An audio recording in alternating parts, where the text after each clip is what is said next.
Bonjour Julien. Bonjour Julien. Bonjour Julien, est-ce que tu m'entends? Oui, Très bien. Alors, on va commencer cette séance. Donc, tu m'avais évoqué le fait est que tu voulais voir un texte de Manon Lescaut, c'est ça? ça. D'accord. Alors, je retrouve le diaporama.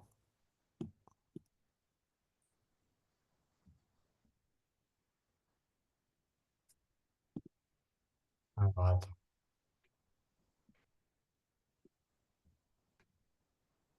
Est-ce que tu as travaillé ce texte en amont ou c'est un texte qui fait partie d'un corpus tel quel?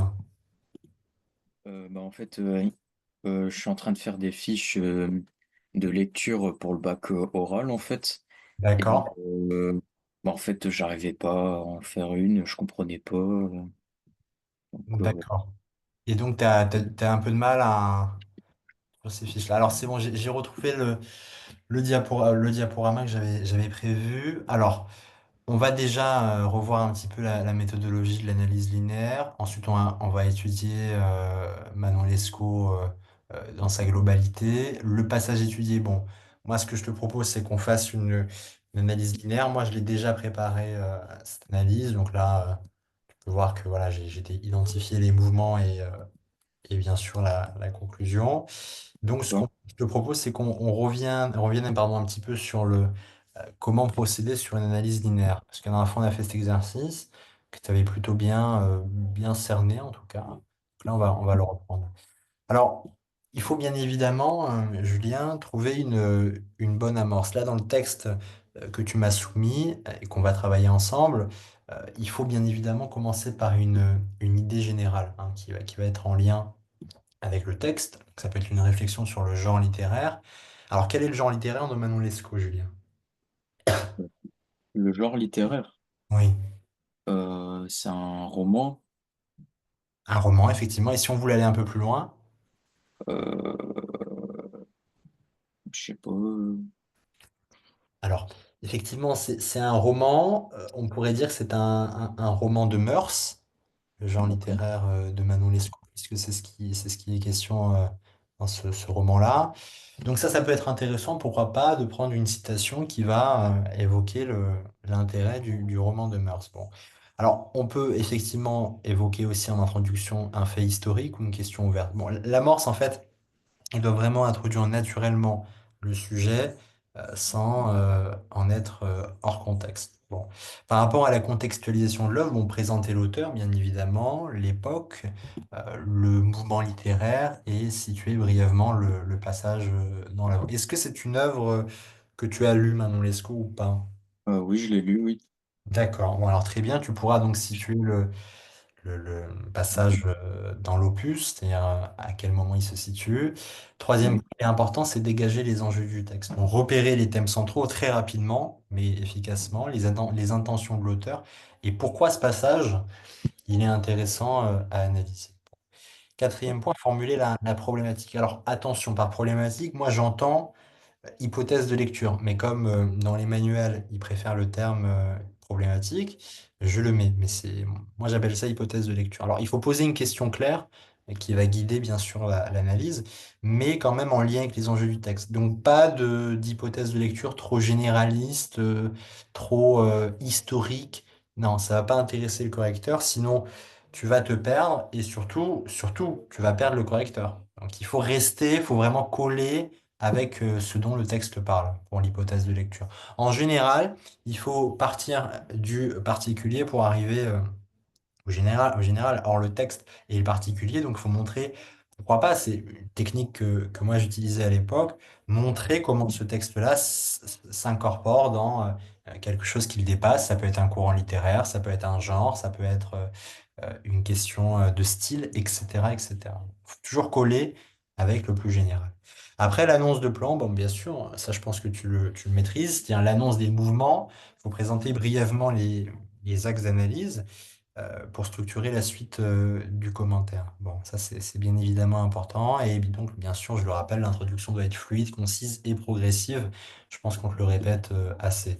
Alors, venons-en au sujet. Alors, l'abbé Prévost, bien sûr, est un écrivain phare du XVIIIe siècle, connu pour son, entre autres, hein, son roman L'histoire du chevalier des Grieux et de Manon Lescaut, qu'on a abrégé en Manon Lescaut, qui est paru en 1731. On est en plein siècle. Alors, son œuvre s'inscrit dans le mouvement du roman mémoire, hein. Ça aussi, c'est quelque chose qu'on pourrait mettre en avant, même si bien sûr, il y a la question des mœurs. C'est un roman mémoire, caractérisé donc par Mhm. une narration à la première personne et un mélange entre réalité et fiction. Bon. Il est marqué aussi par une vie mouvementée, donc entre engagement religieux, voyage et exil. Donc Prévost propose des récits où l'amour et la passion s'opposent aux conventions sociales. Ah, ça, c'est quelque chose qu'il faut avoir en tête. Bien sûr, ce diaporama te sera envoyé en fin de cours. Alors, par rapport à Manon Lescaut, l'œuvre en elle-même, bien sûr, étant le dernier volume, le dernier opus des mémoires et aventures d'un homme de qualité, c'est une œuvre qui est rapidement, de manière assez fulgurante, devenu un roman indépendant. Alors, qu'est-ce que j'entends par roman indépendant? C'est-à-dire que, bien évidemment, le corpus de l'abbé Prévost forme un tout, d'où le terme de corpus. Mais Manon Lescaut s'en est rapidement détaché pour former à elle, si vous voulez, en elle seule, quelque chose de caractéristique de l'abbé Prévost. C'est-à-dire qu'à travers Manon Lescaut, il y a une certaine forme d'écriture que l'abbé Prévost a voulu mettre en exergue et qui n'est pas forcément la même qu'on puisse retrouver dans le reste de son corpus. Donc c'est quelque chose qui le caractérise et je sais pas, tu peux faire l'expérience dans ta classe, tu demandes, je sais pas si vous êtes forcément des fins lettrés, mais tu demandes aux camarades ce qu'ils connaissent à part Manon Lescaut de l'abbé Prévost, rien. Et moi, c'était pareil Mhm. à mon époque. C'est-à-dire qu'il est connu grosso modo que pour ça. Bon.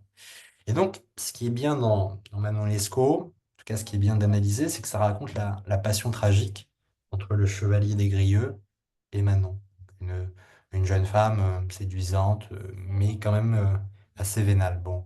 Et donc qui est prête à sacrifier l'amour pour le confort matériel. Donc c'est un récit, encore une fois, un récit de mœurs qui va explorer la tension entre sentiment et raison, morale et désir, etc., etc. Bon, le parcours associé, ça c'est quelque chose qui vous intéresse. Le parcours associé, bien sûr, interroge pardon, la place des héros marginaux en Mhm. littérature et leur relation au romanesque. Alors, sur l'illustration, j'ai pris une illustration de l'opéra de Puccini, Manuelesco, qui est un drame lyrique et souvent quelque chose qu'on vous présente parfois, puisque Puccini a réinterprété de manière assez intéressante le roman. Bon. Alors, et Desgrieux et Manon sont des figures plutôt transgressives. Donc, c'est pour ça que je pense qu'elles correspondent plutôt bien à ce parcours associé, personnage en marge, président du romanesque. Elle, c'est une femme libre qui est détachée de toute convention sociale et qui donc les défie. Et lui, c'est un noble qui renonce à la raison pour la passion. Donc, ces Mhm. deux histoires imbriquées illustrent quand même assez bien le plaisir du romanesque à travers l'intensité des sentiments et les péripéties d'apparence en tout cas tragique. Bon. Alors maintenant par rapport au passage étudié, bon, alors ça c'est l'analyse, donc faut pas trop regarder, mais je la projette parce que on va y passer. Est-ce que là d'emblée tu as analysé le texte ou est-ce que tu veux que je te laisse un petit temps? Bah oui, T'as j'ai vu? Alors, regardé. alors on y va, ok. Alors très bien. Alors qu'est-ce que tu peux me dire déjà de quoi ça parle cet extrait? Bah, ça parle de Manon et de Desgrieux qui souhaitent tendre un piège à G2M C'est ça, absolument. et pour lui voler son argent. C'est ça, effectivement. Par rapport à G2M, qu'est-ce que tu peux me dire de plus?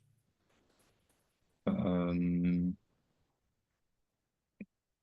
Hormis le fait est que c'est un courtisan. Bah, c'est un bourgeois qui est riche.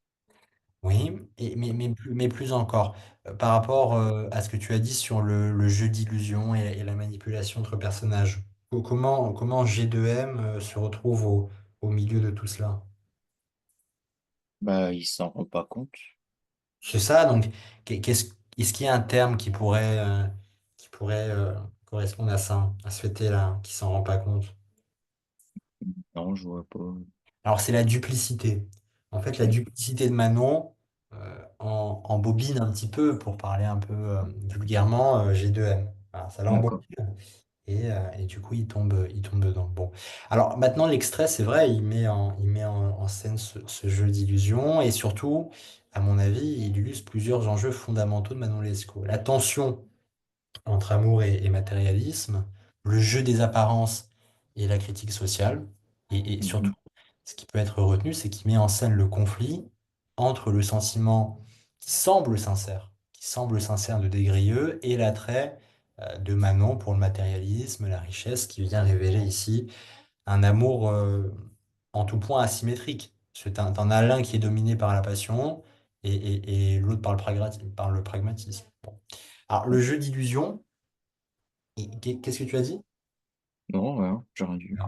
D'accord. Alors le jeu d'illusion, il est marqué par la feinte, il est marqué par l'ironie, par la manipulation, et surtout ce qui est intéressant, c'est qu'il souligne le caractère profondément théâtral du roman, où chaque personnage joue un rôle entre sincérité et calcul, et la scène traduit une critique implicite de la société du XVIIIe siècle, où le luxe, le paraître et l'argent, le pouvoir régissent les rapports sociaux et même ceux de l'amour qui appartiennent normalement au secteur du privé.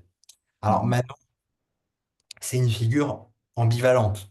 C'est une figure qui incarne à la fois ce qu'on pourrait appeler vulgairement la femme fatale et la victime soi-disant ou a priori, d'un système qui lui laisse peu d'alternatives. Bon.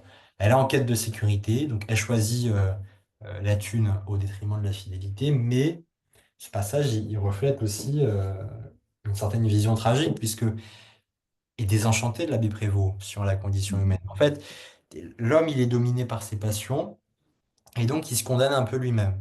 Donc il se condamne à la souffrance, comme des Grieux, qui est incapable de résister à l'emprise de Manon, et donc qui va sombrer progressivement. Donc à travers ce récit romanesque, l'auteur met en garde contre les illusions de l'amour et les désirs qui, lorsqu'ils sont incontrôlés, peuvent conduire à des drames. Donc ça vient captiver le lecteur quand même. Donc, mhm, ça, c'est ce qu'on pourrait dire en gros et brièvement sur le passage. C'est pas forcément une intro, puisque l'intro doit être un peu mieux tournée, mais c'est pour vérifier si le passage était bien su. Alors maintenant, par rapport à la problématique, donc là, je fais un petit point problématique avant de te donner ma problématique. C'est déjà. Alors, est-ce que tu as pu en trouver une de problématique? En problématique,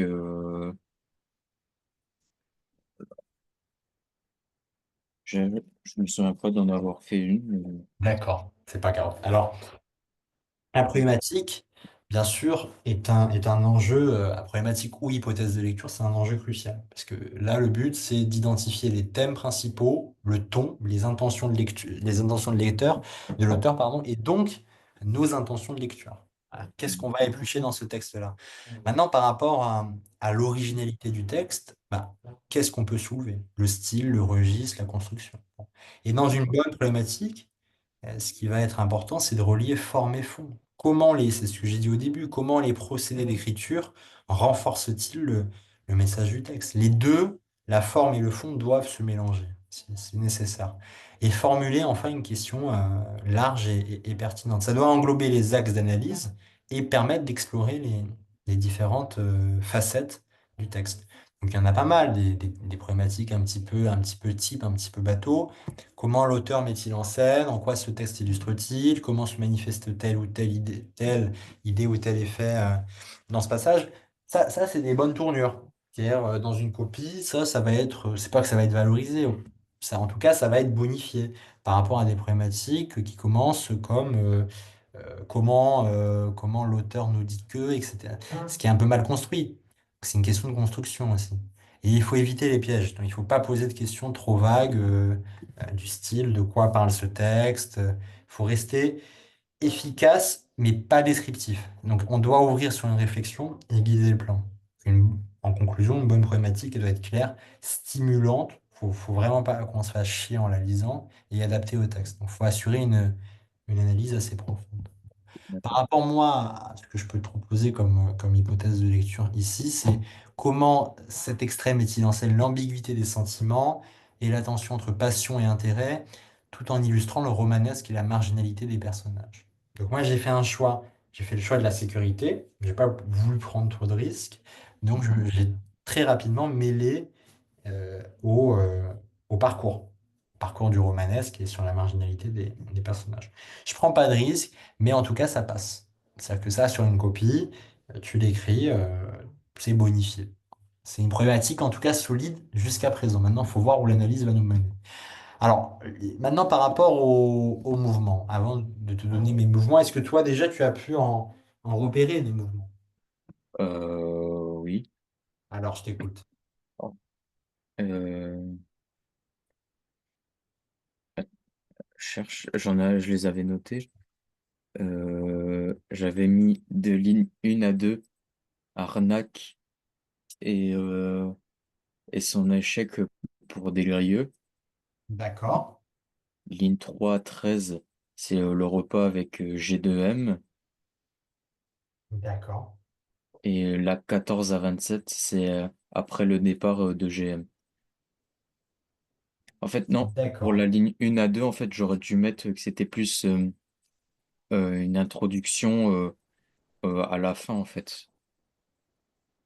Plus comme Ah, une introduction à la fin, c'est ça, c'est ce que tu veux dire. enfin, une C'est ça? introduction pour montrer comment ça va finir, en fait. Comme un foreshadowing, mais je sais pas comment le dire en français, en fait.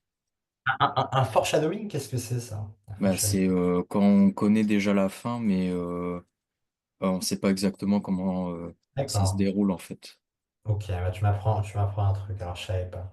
D'accord, bah en fait, tu cherches un petit peu à anticiper la fin, en fait. Dire que toi, tu avais connaissance de la fin, mais qu'en fait, le lecteur en était informé dès le début, c'est ce que tu veux dire? C'est ça. Alors, il y a pas forcément de manière, en tout cas, puisque je n'ai pas la science infuse, hein, mais il n'y a pas forcément de manière de le dire de manière élégante en français. Donc, il faut essayer de construire des mouvements un peu plus terre à terre. Est-ce que tu as une idée, du coup, de comment tu pourrais exprimer ton envie là, par rapport à ce que tu viens de dire? Bah, du coup, je sais pas exactement comment dire, mais euh, comme une fin un peu, une fin, non, j'en ai aucune idée en fait. D'accord. Ok. Bon, alors je vais déjà t'expliquer un petit peu par rapport à la méthodologie. Alors, et après, on verra les mouvements en son temps, pendant quelques instants. Alors, par rapport déjà à la méthodologie, il faut bien sûr repérer les changements de ton, mais c'est aussi valable pour l'intro, en fait, hein, de registre ou de perspective qui peuvent signaler le passage d'un mouvement à un autre. Bon. Et deuxième étape, il faut identifier les idées principales. Faut des sous-thèmes. Donc, il faut vraiment qu'il y ait une thématique dans les mouvements. Il ne faut pas que ça soit juste parce que toi, tu veux découper comme ça, comme un boucher, et qu'on se dise ligne 1, ligne 10. Voilà, non. Il faut que ça soit un petit peu travaillé. Et donc, il faut aussi montrer les étapes qui composent le texte. Donc, chaque partie, normalement, hein, peut défendre une idée différente ou un aspect d'un même sujet. C'est pas vrai tout le temps, mais jusqu'à présent, ça a toujours marché. Alors, Mhm. troisième point, il faut repérer les marques de transition. Ça, c'est super important. C'est les connecteurs logiques ou les phrases pivots. Alors, c'est quoi les phrases pivots? Les phrases pivots, c'est une phrase qui typiquement va te montrer que nous allons passer désormais à à un nouveau moment Mhm. dans le débat. Alors, maintenant, il faut également repérer, à mon avis, les segments et découper le texte en segments. Donc, chaque segment en fait, doit refléter un mouvement ou une idée distincte selon l'évolution du propos de l'auteur. Et il faut également, point numéro 5, nommer les mouvements. Chaque partie doit être désignée par un terme précis. Par exemple, l'introduction d'une idée, confrontation, Mhm. réfutation, exemple, etc., etc. L'astuce, c'est qu'en fait, en analysant le texte en plusieurs mouvements, on met en évidence l'évolution de la pensée et la progression logique du texte en réalité. Bon. D'accord. Alors maintenant, par rapport à mes propositions de mouvement, moi j'en ai quatre.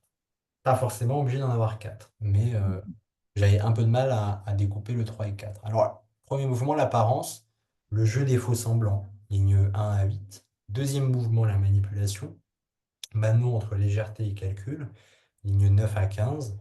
Troisième temps, la tentation, une offre de richesse et de confort, ligne 16 à 20. Quatrième temps, l'ambiguïté, une réponse théâtrale et ironique, la ligne 21 jusqu'à la fin du texte. Bon. Alors, maintenant, un autre. Ah, pardon, peut-être que je t'ai pas laissé noter les mouvements. Tu veux les noter? Ouais, je veux bien, oui. Alors, je te laisse un petit peu de temps.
C'est bon.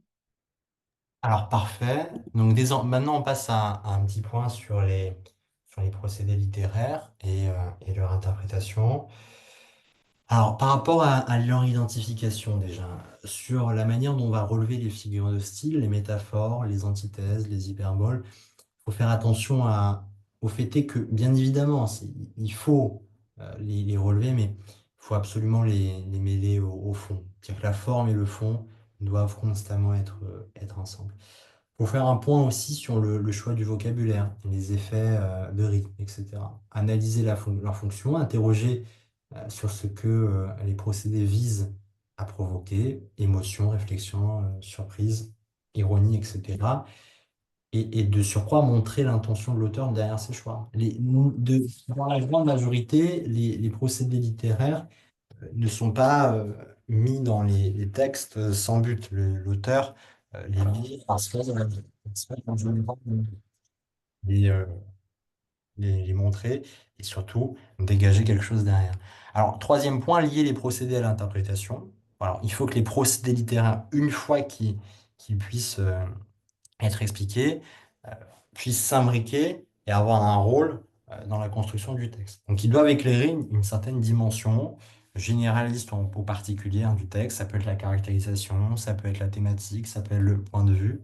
Et quatrième point, il faut relier aux enjeux du texte. Ça, c'est super important. Donc, il faut mettre en relation les procédés avec les enjeux de l'œuvre, les idées ou les thèses défendu par l'auteur, et surtout montrer quelle vision, alors du monde pas forcément, de l'humanité pas forcément, mais en tout cas quelle vision peut-être l'auteur défend-il, et surtout à comment les procédés littéraires l'aident à défendre cette vision. Donc chaque procédé littéraire doit être expliqué en lien direct avec l'interprétation qu'on fait, et surtout éviter une analyse trop descriptive. Ça, c'est nocif.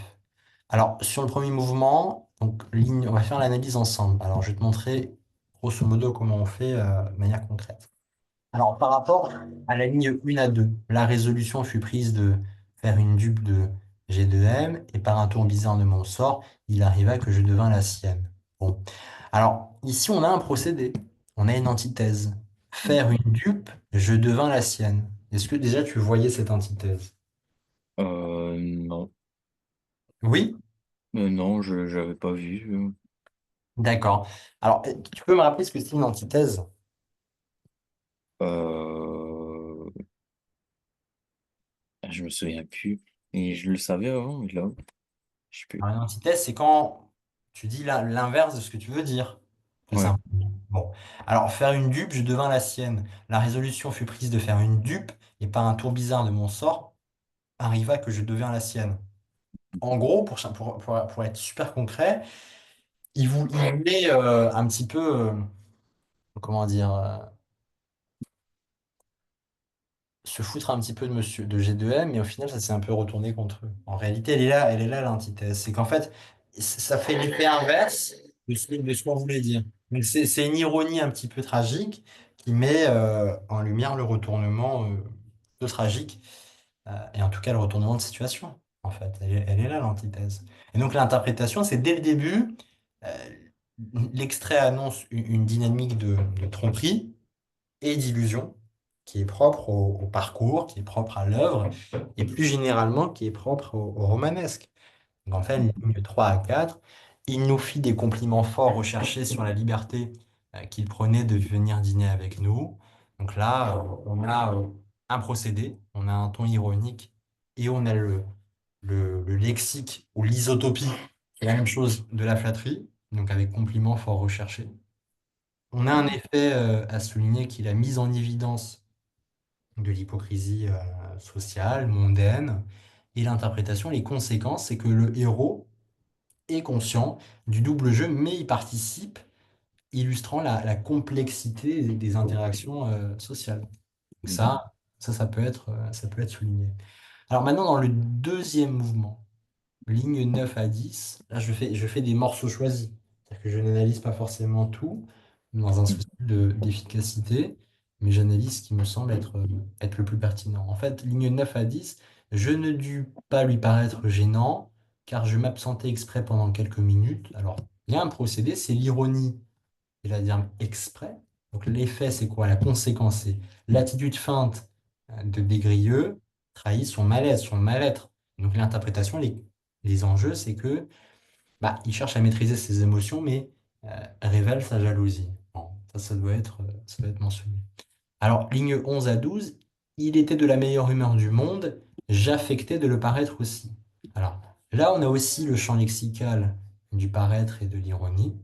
On a un effet, c'est quoi? C'est la mise en scène d'un théâtre social, du fameux Theatrum Mundi. Est-ce que tu sais ce que ça veut dire? Le quoi? Le Theatrum Mundi. Bah, je sais pas du tout, non. Alors, c'est un terme latin qui nous a été transmis par les Italiens à la Renaissance Mhm. en Toscane et pour faire super simple, qui euh, montre à quel point le monde, les apparences du monde, de la mondanité, sont un grand théâtre. En réalité, à la place parfois de dire juste théâtre social dans une copie, on peut mettre Theatrum Mundi. Donc, tu veux peut-être que je te l'épelle? Mhm. Tu veux que je te l'épelle, Theatrum Mundi? Oui, je veux bien. Alors, Ouais. Theatrum, Theatrum, Mundi. Mhm. Mundi. Voilà, Theatrum Mundi. Bon, ça aurait pu être D'accord. utilisé.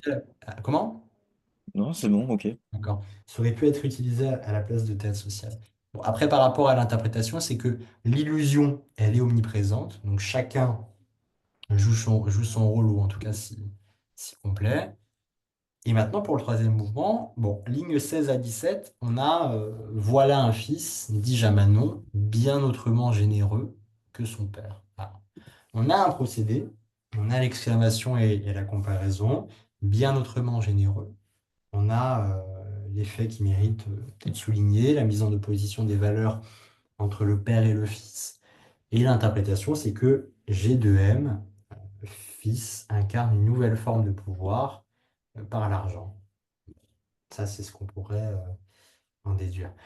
Alors maintenant, par rapport à la ligne 18, parlons de vers de racine. On a un procédé de rupture de ton, qui va avoir une incidence directe sur la mise à distance de la situation. Et l'interprétation va être que Manon garde le contrôle du dialogue, illustrant son caractère insaisissable. Ça mérite tout à fait d'être souligné. Bon.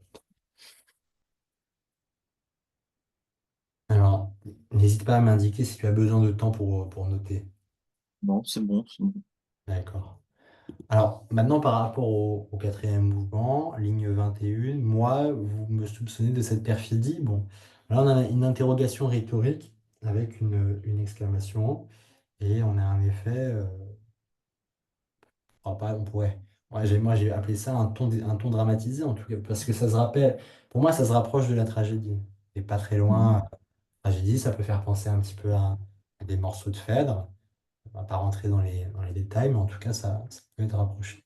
L'interprétation, c'est que Manon adopte une posture d'innocence qui Mhm. renforce son ambiguïté. Hein, ça, c'est l'interprétation. Maintenant, par rapport à la ligne 22-23, j'aurais peine à penser que l'hôpital, madame, fut un trait dont l'amour l'eût gravé dans votre âme. Bon, on a une métaphore de l'hôpital, on a en effet une référence au passé douloureux du couple, et en réalité, l'interprétation littéraire, et littérale, c'est que Desgrieux cherche à éveiller la culpabilité de Manon, tout simplement.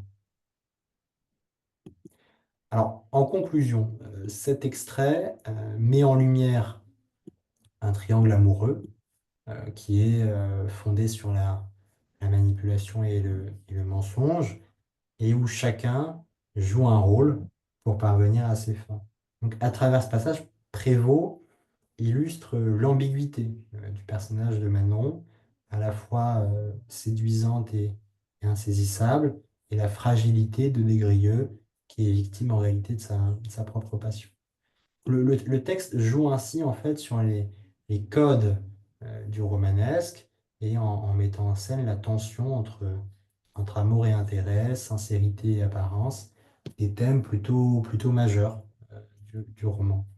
Alors, en ouverture possible, ça aurait pu être de citer Le Diable au corps de Raymond Radiguet, qui parut en 1923, et qui parle d'un amour passionnel et destructeur. La jeune femme séduisante et manipulatrice, le thème de l'illusion et la perte des repères moraux sont des leitmotifs, des thèmes qui reviennent dans ce roman. Donc, ça aurait pu être intéressant de le citer. Bon. D'accord. Est-ce que tu as des remarques sur cette analyse? Est-ce que tu as des questions? Bon, non, c'est bon, c'est plus clair maintenant. C'est plus clair, alors très bien. Alors maintenant, on va passer à une analyse sur un texte de La Bruyère, caractère. On l'avait déjà un peu... Parce que rappelle-moi ce qu'on avait fait la première fois, j'ai oublié. On avait étudié un texte avec un menteur, je crois. Arias, c'est ça, hein. Oui, c'est ça. D'accord. Alors, soit tu as, un texte que tu aimerais bien analyser et avec grand plaisir, je te l'analyse, soit on fait un autre texte de La Bruyère, comme tu veux, Julien. Euh,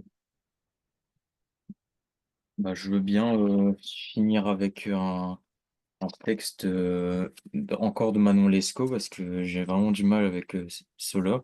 Alors, envoie-le-moi sur le groupe. Oui, alors,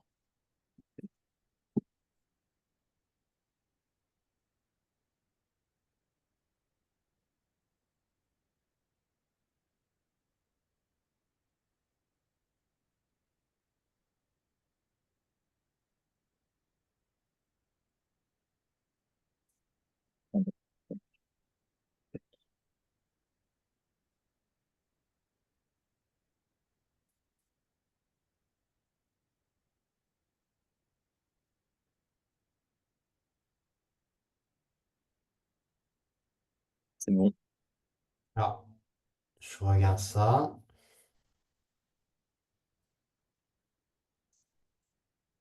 Très bien. Et cet extrait-là, est-ce que tu l'as travaillé? Tu en es où par rapport à cet extrait? Euh, C'était sur la fuite à Paris. J'avais essayé de faire une lecture, une fiche de lecture C'est pour ça. une révision. D'accord. J'ai- J'essaie de la retrouver. D'accord. Alors moi, je regarde. En attendant, je réfléchis à ce que je pourrais te proposer comme.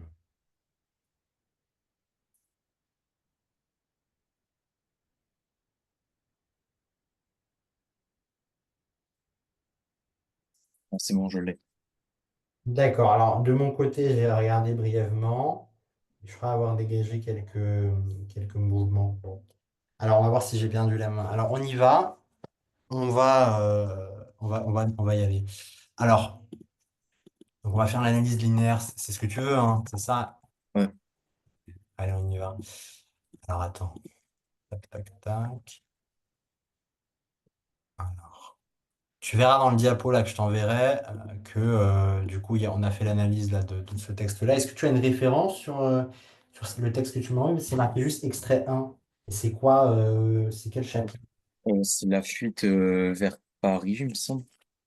Ouais, non, ok, ça c'est le thème, mais par rapport à l'édition, on est sur quel chapitre, quel numéro de page, tu sais plus? Ça c'est pas marqué? Ah non, il est pas marqué. Bon, c'est pas grave.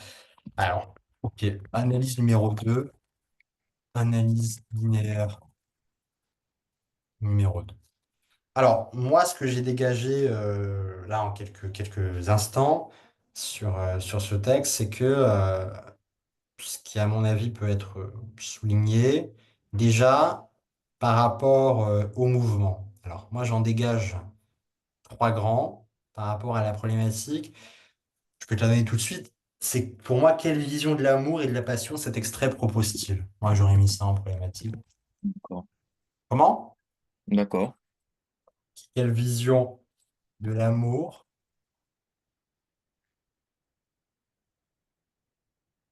la passion,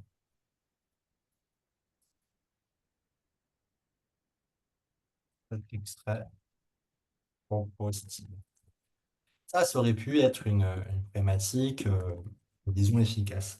Alors maintenant, par rapport à l'annonce de plan, enfin au plan, au mouvement, moi j'en dégage trois, comme je te l'ai dit, j'en vois trois. Pour moi, il y a un premier mouvement, je regarde encore un peu, mais sur la situation initiale et l'expression des sentiments. Alors, situation initiale, l'expression des sentiments. Ça, c'est ligne 1 à 5. Deuxième mouvement, la description de Manon et l'évolution des émotions. Ça, c'est ligne 5 à 15. Ensuite, troisième mouvement, la chute et la résolution intérieure du narrateur. Ligne 15 à 20. Alors, qu'est-ce que tu en penses déjà de ces mouvements? Euh, Bah ouais. Moi, j'en avais mis deux en fait. C'était quoi tes mouvements? Moi, de la ligne 1 à 15, j'avais mis que c'était la fuite vers Paris et ligne 16 à 21, leur installation. D'accord. Alors, et pourquoi tu as fait le choix d'en mettre deux? Pardon, j'ai pas entendu. Pourquoi tu as fait le choix d'en mettre que deux? Bah, je sais pas, je savais pas vraiment comment découper en fait. D'accord. Alors, on va faire l'introduction déjà. Enfin, on va faire point par point. OK? Alors, D'accord. pour l'introduction, alors, introduction, on pourrait tout à fait évoquer la présentation de l'œuvre. Donc, est-ce que tu peux me rappeler en quelques mots, parce qu'on l'a déjà fait plein de fois, me présenter rapidement l'œuvre? Euh, l'œuvre, l'extrait ou alors toute l'œuvre. Non, non, toute l'œuvre. À toute l'œuvre. Oui, Euh, Ça parle des aventures d'un couple en marge de la société c'est qui, ça. exerce une vie de plaisir et de libertinage. C'est ça. Donc le roman raconte l'amour fou, en réalité, et, tragique entre Desgrieux et Manon, une femme à la fois charmante et inconstante. On va résumer comme ça. Alors maintenant cet extrait. Alors qu'est-ce que tu peux me dire sur cet extrait? On est où? On fait quoi? Ben, les héros, ils sont en train de s'enfuir vers Paris pour s'y installer. C'est ça. Est-ce qu'on est avant ou on est après la fuite? Là, c'est après leur fuite. C'est Et ça. c'est pendant, au début, on commence par raconter la fuite, puis après, c'est après. C'est ça. Alors on est sur une fuite mouvementée en réalité des Mhm. amants. Ils trouvent un moment de répit, mais dégrilleux et tiraillé, on peut dire ça, entre bonheur et angoisse. Alors, bien. Alors maintenant, sur l'annonce de plan. Alors, parce que là, je t'ai donné un plan, quelques instants, qui était un plan très littéraire. Alors là, je vais donner un plan un peu plus technique. On va changer. C'est le même, en Mhm. fait, c'est juste je l'ai un petit peu modifié. C'est le répit trompeur, où chaque mot a son sens, et la complicité amoureuse, ligne 1 à 5, l'idéalisation de Manon et l'intensité du bonheur, ligne 5 à 15. Et ensuite, en troisième mouvement, on peut reprendre celui que j'ai donné tout à l'heure, la chute et la résolution interne du narrateur. Voilà, la chute,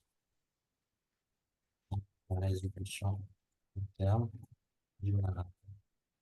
Bon, alors maintenant, par rapport à l'analyse, est-ce que tu pourrais, comme ça, m'analyser le début du texte? Euh, Bah, d'abord, pour les premiers vers, du vers 1 à 3 à peu près, le récit du voyage, il est assez accéléré. On fait une, on, L'auteur, il décrit pas vraiment leur fuite de A à Z, juste il met les informations essentielles. C'est ça. Alors, ils arrivent où après leur fuite? Ils arrivent vers Paris et ils viennent d'Amiens. C'est ça, mais où à Paris précisément? Enfin, où en banlieue parisienne plutôt. C'est en banlieue. Ils arrivent à Saint-Denis. Ouais, Saint-Denis, ouais. Alors, complicité amoureuse, ça c'est notre premier mouvement. Donc, le contexte narratif, toujours important de le rappeler. Desgrieux et Manon arrivent à Saint-Denis après une fuite épuisante. Ce moment de répit crée une euh, atmosphère de calme apparent, contrastant avec l'urgence décédente. Bon. Ensuite, sur la relation entre Desgrieux et Manon, est-ce que tu peux me dire? Euh, Leur relation, Ils partagent quoi? C'est la complicité, ils sont pas complices? bah, ils s'aiment. Ouais. Mais encore. Bah, moi, je vois pas s'ils s'aident vraiment, mais ils sont ensemble, donc on peut dire que ça. C'est ça, en fait, il y a une grande complicité entre les deux, en tout cas d'apparence, une grande complicité d'apparence, Mhm. renforcée par la proximité physique. On peut relever des citations, mais là, dans un souci d'efficacité, je ne vais pas le faire. Mais Manon, elle est rassurante et douce. Et en fait, elle apaise des grieux, hein, malgré Mhm. les difficultés. Donc ça, on peut noter que Manon est rassurante et douce, apaisant des grieux, malgré une difficulté. Bon. Alors ensuite, par rapport au langage et style, on est sur quel type de langage là? Euh, Puis langage, bah, c'est le style, c'est les plaisirs du romanesque. Ok, mais bon, ça je suis d'accord, mais par rapport aux phrases, elles sont comment les phrases? Bah, elles sont longues et Et elles sont pas, elles sont fluides. Elles sont longues et fluides en fait, hein. d'accord. Et donc là, en fait, elles reflètent l'apaisement progressif. Elles Mhm. reflètent l'apaisement progressif, pardon, progressif. Et on a un vocabulaire affectif. Est-ce que tu peux m'en citer un peu? Bah, vocabulaire affectif. Euh, je regarde. Nous étions si peu réservés dans nos caresses que nous avions pas la patience d'attendre. Et ça, il y a caresse, admiration, etc., etc. Mhm. Ça, on peut le noter. Donc, ça vient montrer, en fait, l'amour tendre et passionné des Grieux. Bon, on a le registre lyrique. Registre lyrique qui souligne l'idéalisation de Manon et l'intensité des sentiments. Alors ça, on peut le noter. Maintenant, sur le deuxième mouvement, sur l'idéalisation de Manon et l'intensité du bonheur, qu'est-ce que tu peux me dire? C'est lignes 5 à 15. 5 à 15. Ouais. C'était quoi la question? En gros, qu'est-ce que je peux m'analyser? Me dire quoi, là, sur le mouvement? Qui vivent une vie un peu de débauche. Ils sont pas dans la norme de la société, hein. Ils sont, Ouais, je suis d'accord. Mais maintenant, est-ce que tu trouves pas que Desgrieux, il idéalise un petit peu Manon? Il y a un peu un portrait idéalisé. bah oui. Ça, on peut le noter. Il y a un portrait idéalisé de Manon. Mhm. Comment? Ah non, c'est bon, oui. Je comprends. D'accord. Desgrieux voit en elle la perfection, en fait. Il voit la perfection, beauté, charme, force de caractère. Bon. On a, en fait, en gros, hein, c'est un idéal féminin, Manon. C'est l'idéal féminin du XVIIIe siècle, en fait. D'accord. Elle est à la fois douce et courageuse. Bon, alors maintenant, il y a un bonheur intense mais fragile, hein. Ça, il faut le relever. Le bonheur est intense, mais il est super fragile, il tient à rien. En fait, Desgrieux, et là je cite, heureux pour sa vie, et ça c'est une hyperbole qui vient révélant son exaltation. Et le mec, il est super content, mais bon, ça tient à pas grand-chose. Donc c'est un petit peu déconnecté de la réalité. Alors, ce bonheur, il se sent fragile car il est conscient de la précarité de leur situation. Il y a aussi une ambiguïté émotionnelle et une dualité. Ils sont Mhm. partagés entre amour et admiration, mais également entre angoisse et désespoir. Il y a le bonheur qui est associé à une peur de la perte et de l'incertitude. Bon, tout ça doit être pris en compte. Ensuite, il y a les figures de style et les effets. Bon, il y a des hyperboles pour montrer l'intensité des sentiments, les antithèses, bonheur, malheur, pour souligner le conflit intérieur de Desgrieux. Il y a un champ lexical du bonheur, heureux, félicité, contraste qui contraste avec celui de la mélancolie, désespoir. Bon, ça doit être rappelé. Et enfin, sur le troisième mouvement, ce qui peut, à mon avis, à mon sens, être souligné, c'est qu'il y a une prise de conscience et un dilemme intérieur, ligne. 15 à 20. Alors, ça, comment ça se passe? Il y a un retour à la réalité Mhm. et à la culpabilité. Ça, on peut le noter. Donc, le bonheur de Desgrieux, il est troublé par des pensées morales, des pensées sociales. La mention de son père et son devoir euh, vient montrer un petit peu son déchirement entre amour et devoir filial. Et la fuite Mhm. amoureuse entraîne une rupture avec sa famille, avec ses valeurs. Bon, tout ça doit être rappelé. On a aussi le conflit intérieur. Des Grieux ressent une culpabilité croissante qui est en contradiction avec sa passion pour Manon. Donc on a un dilemme entre son amour irrationnel et ses obligations sociales. Bon, ça peut être noté, on va le noter. Alors, on a un bonheur troublé par des pensées morales et sociales. On a un déchirement entre amour et devoir filial. On a,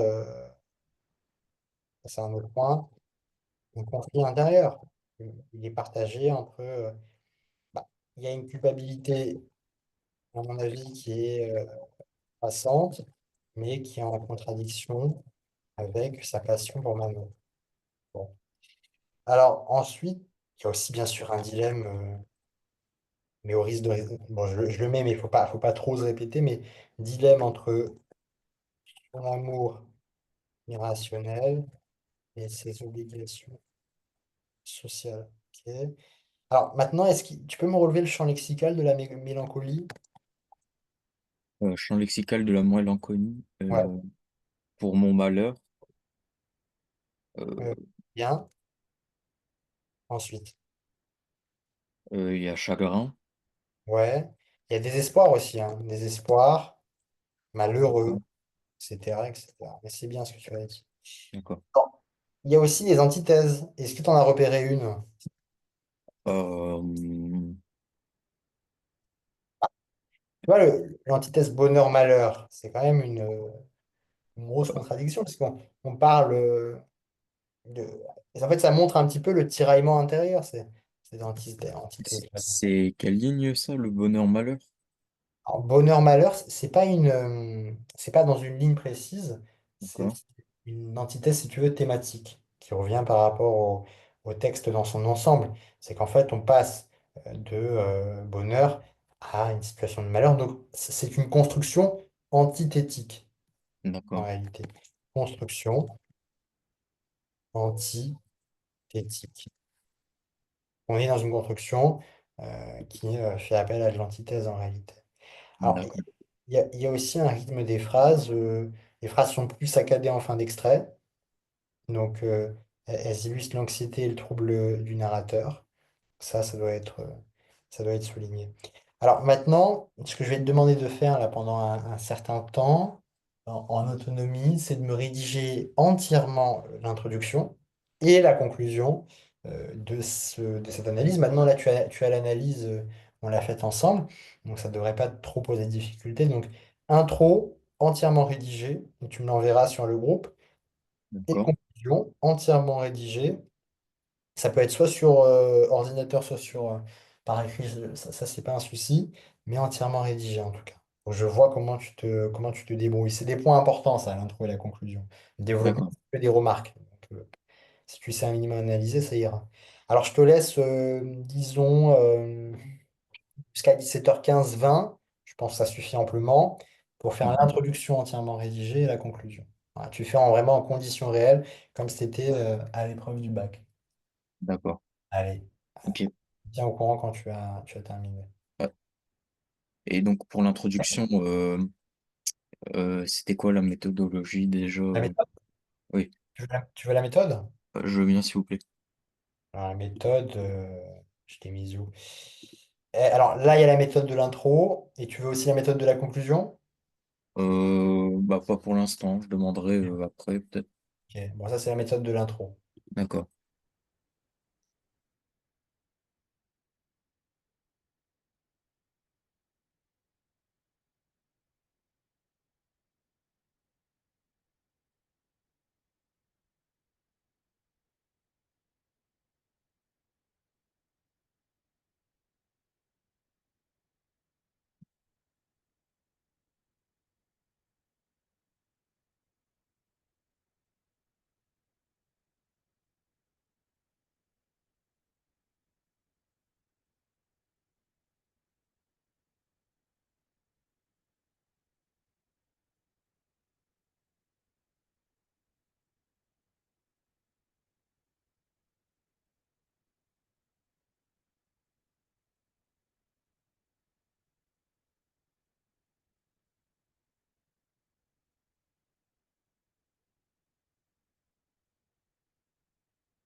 Mais est-ce que je pourrais avoir le diaporama avec le développement? Oui, bien sûr. Alors, je te le projette. Le développement, c'est-à-dire. Le développement de ce qu'on a fait sur l'analyse en fait. Alors, les mouvements ou le développement? Parce que le développement, c'est sur plusieurs diapositives. Bah juste me les faire passer pour pouvoir faire ma problématique en fait. Alors, très bien. Je vais passer progressivement.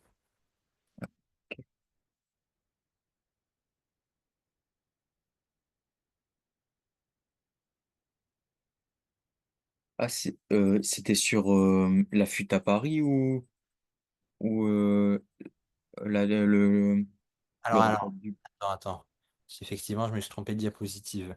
Alors, bon, voilà la première diapositive sur le. D'accord, Je te les ferai passer toutes les 30 secondes. Ok? d'accord. Ok, Allez. merci.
C'est bon. Alors, parfait, je t'écoute donc pour l'introduction. Je la lis en entier ou je l'envoie? Non, lis-la moi déjà, je veux voir comment elle est structurée. Bah, elle est assez conséquente, on va dire. Et ben dans ce cas-là, c'est mieux que tu l'envoies alors.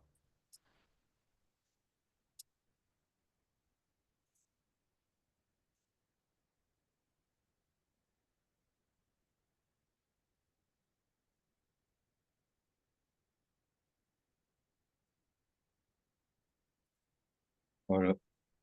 Parfait, merci. Alors, je regarde ça, hein.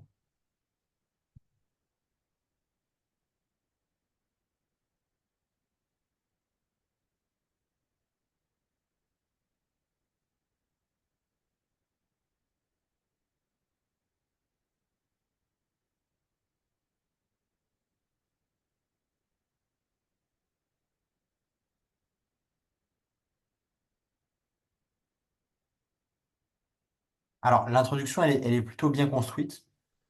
D'accord. Les enjeux sont bien cernés. Non, je regarde la conclusion.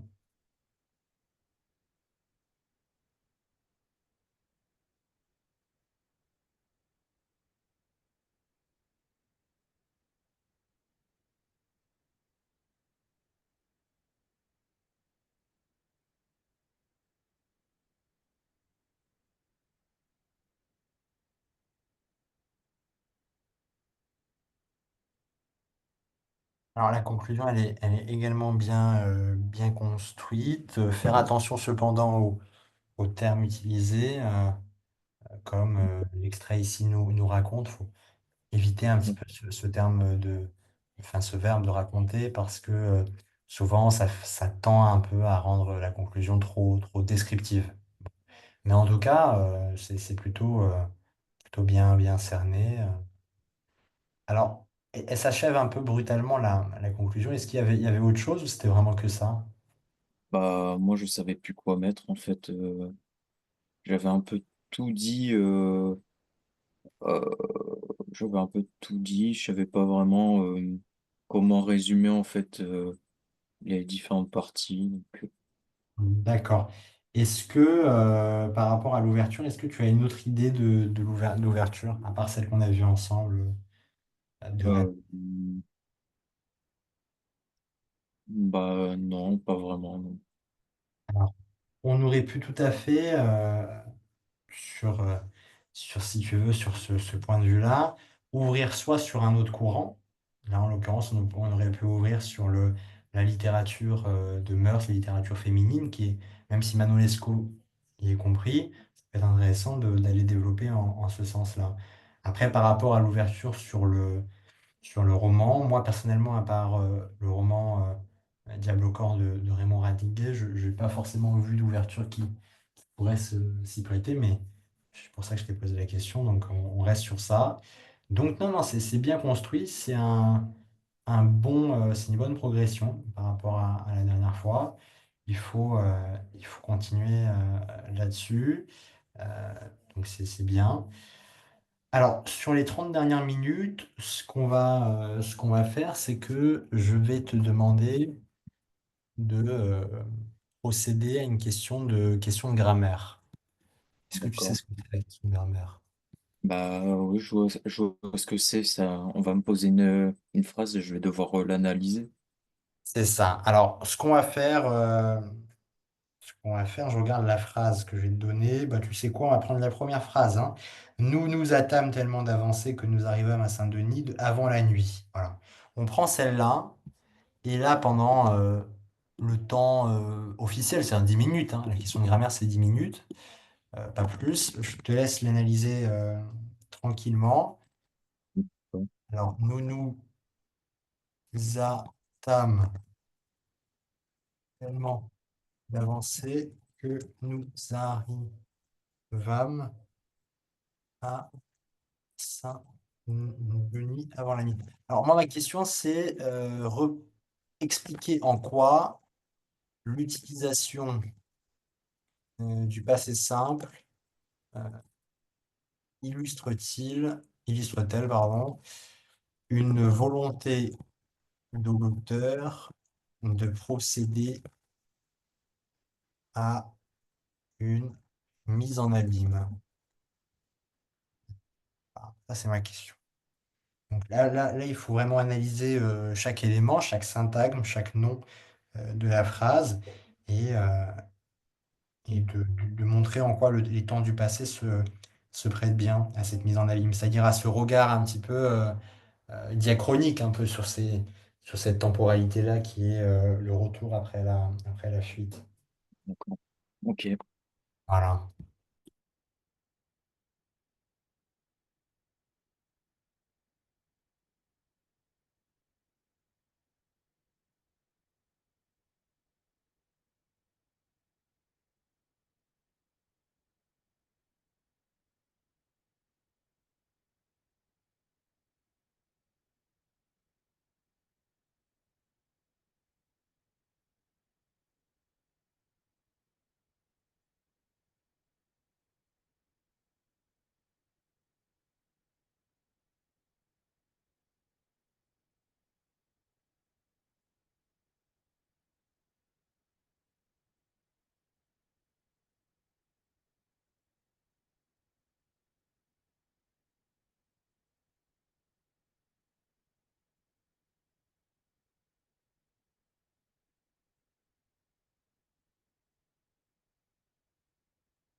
Alors, Julien, est-ce que ça progresse pour la question de grammaire?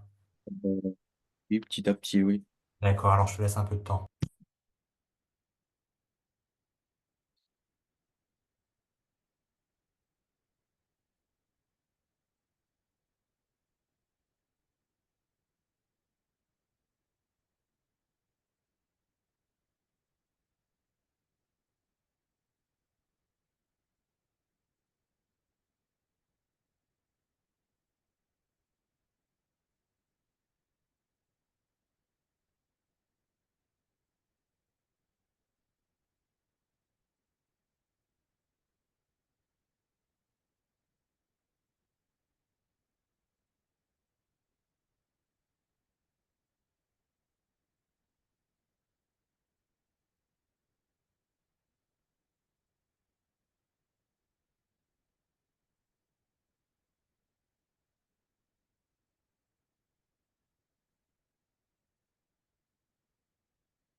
C'est bon. Alors, je t'écoute pour la réponse. Bah, en fait, j'ai pas vraiment trouvé, mais j'ai essayé de faire une analyse de la phrase. D'accord, alors je t'écoute. On observe que les verbes ils sont au passé simple, à la première personne du pluriel, Très nous. bien, On a une phrase principale, nous nous hâtâmes tellement d'avancer. très bien. Euh, Elle est suivie de la phrase secondaire, introduite par le pronom relatif que, qui donne qui, euh, qui est une conséquence. Bien. Euh, à Saint-Denis, donc c'est un complément circonstanciel de lieu, et avant la nuit, c'est un complément circonstanciel de temps. D'accord. Et voilà. Et par rapport maintenant à l'analyse en tant que telle, enfin, la réponse à la question en fait, est-ce que tu as des éléments? Bah non, je vois pas en fait. Pas d'éléments, d'accord. Alors en fait, en réalité, ce qu'on pourrait dire sur cette question, c'est que comment l'utilisation du passé simple illustre-t-elle une volonté de l'auteur de procéder à une mise en abîme? Déjà, est-ce que tu as compris ce que c'était le terme mise en abîme? Non, pas vraiment. Alors, mise en abîme, ça va être quelque chose qu'on va mettre en réalité en exergue. Ça peut être un sentiment, ça peut être un type d'écriture, Julien.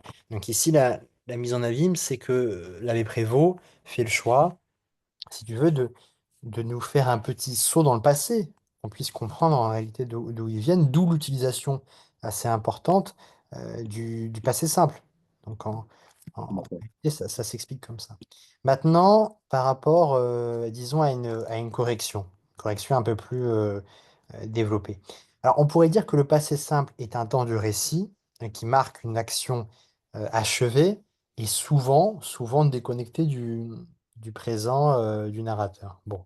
Dans la phrase nous nous hâtâmes tellement d'avancer que nous arrivâmes à Saint-Denis avant la nuit, l'emploi du passé simple accentue la rapidité et la linéarité de l'action. Bon.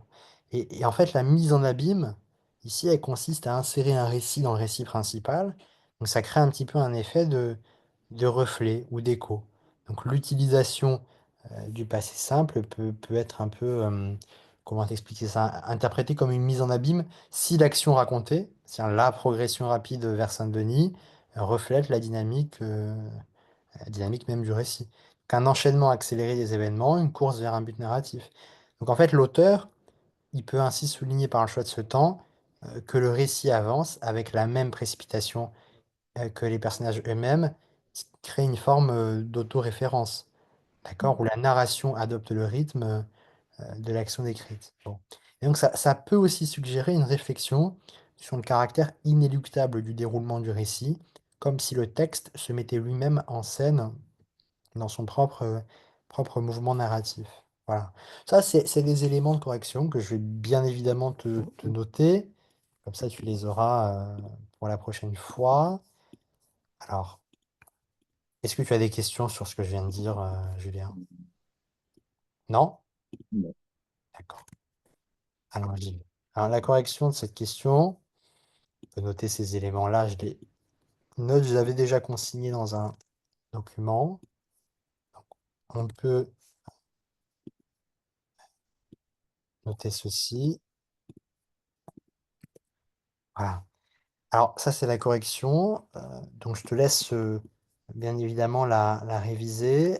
Elle aura, à mon sens, une importance. Est-ce que tu as plus d'informations sur l'absence de Caroline? Pas du tout, non, on m'a rien dit. Donc, D'accord.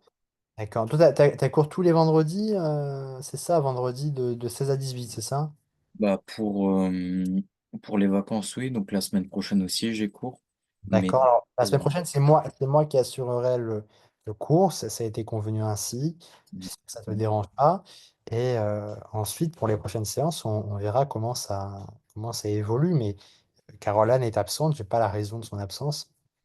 Mais, euh, mais normalement, ça va rentrer dans l'ordre. Bon. ok. Alors, on arrive au terme un petit peu de ces 2 heures. Est-ce que ce qu'on a évoqué, est-ce que j'ai été suffisamment clair sur tous les points qu'on a évoqués? Mais est-ce qu'il y a des choses pas claires? C'est le moment d'en profiter du coup. Oh non, c'était clair, j'ai bien compris. Alors, très bien. Dans ce cas-là, on se voit vendredi prochain, je Mhm. vais te donner un petit exercice, pas très long, d'accord, mais un exercice quand même. Alors, laisse-moi trouver une question de grammaire. Question de grammaire, c'est quelque chose que tu maîtrises bien? T'as un peu de mal quand même.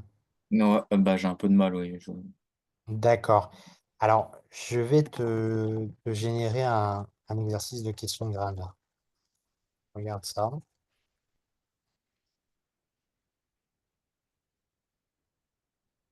Ok, parfait, j'en ai trouvé un. Alors, exercice, question de grammaire. Donc, ça sera dans le diaporama qui te sera envoyé enfin, par moi-même hein, en fin en fin de cours. Alors, c'est un peu long, enfin pas très long, hein. C'est un petit texte, là, nous marchâmes toute la journée sous un soleil de plomb, épuisés, nous nous arrêtâmes près d'un ruisseau, où nous bûmes avidement, puis reprenant notre route, nous découvrîmes enfin l'entrée du village. Bon, il y a plusieurs questions, donc il y en a pas mal. Identifier tous les verbes au passé simple, donner leur infinitif, classer les verbes selon le groupe, etc., etc., etc. Cet exercice permet, à mon avis, d'analyser la conjugaison de manière efficace. Donc, ça va faire pour vendredi prochain et on corrigera ça en début de séance. Est-ce que ça te D'accord. convient? Bah, très bien. Alors, parfait. Bah, écoute, je te remercie, Julien, pour ton attention et je te souhaite un excellent week-end. Merci à vous aussi. En prie. Merci, Julien. À vendredi prochain. Au revoir. Au revoir.